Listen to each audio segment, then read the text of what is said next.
All right, calculus class, learning remotely. Here we go. So, lesson 7.1 is how to find the area between two curves. So, we know that if we had, let's just say, an xy curve and we had a function, and let's say we wanted to find the area between that curve and the x-axis between, let's say, 0 and 4. So, we're looking for this area. Then we would simply do the antiderivative from 0 to 4 of that function. Okay, what we're going to add in today is that instead of just one function, we might have two functions. So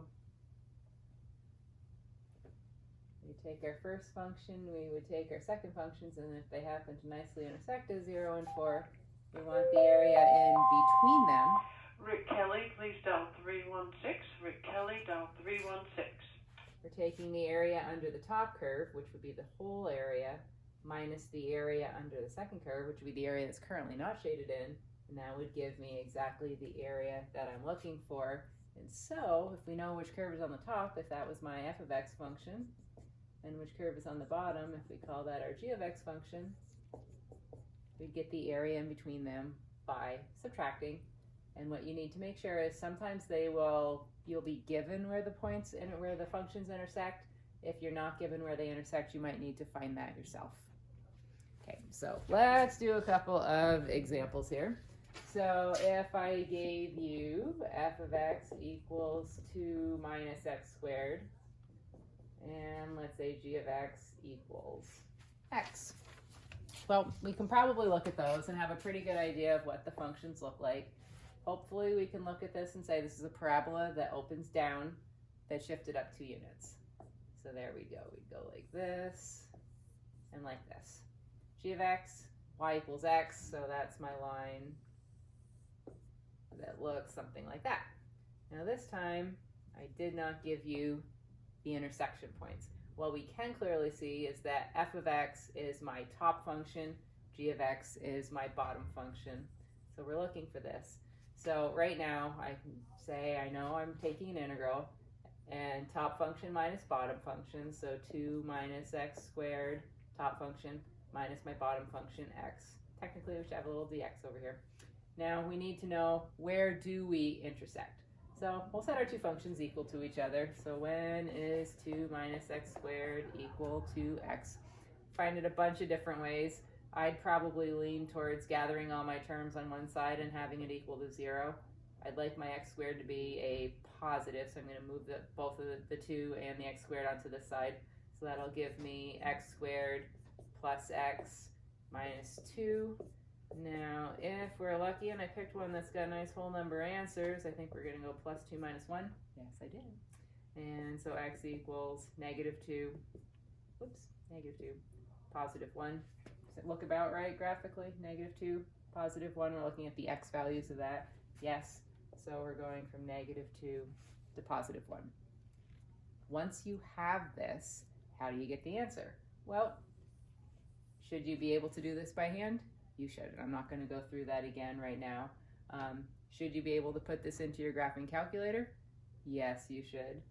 Let's do just a quick refresher on that. If you were putting this into your graphing calculator, FNINT, and then you do your function. So in this case, it's not really just f of x, it'd be this whole thing, comma x, your variable, comma, your bottom bound, negative 2, comma, your upper bound, positive 1. So you should be able to go about it either way. Now, let me do another example. Just this one worked out nice. Top function, bottom function were pretty apparent. That's not always the case, and so sometimes you need to be careful with these. Let me grab us another nice example that I know exactly what it looks like. So actually, you know what? Let's just do this in general for the time being. If, let's see here. Let's say this was my f of x function. And then let's say my g of x function did this.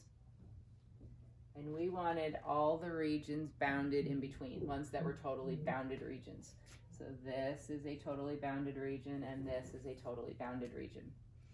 Now, what you'll find on this one is that over here, my f of x function was on the top and my g of x function was on the bottom.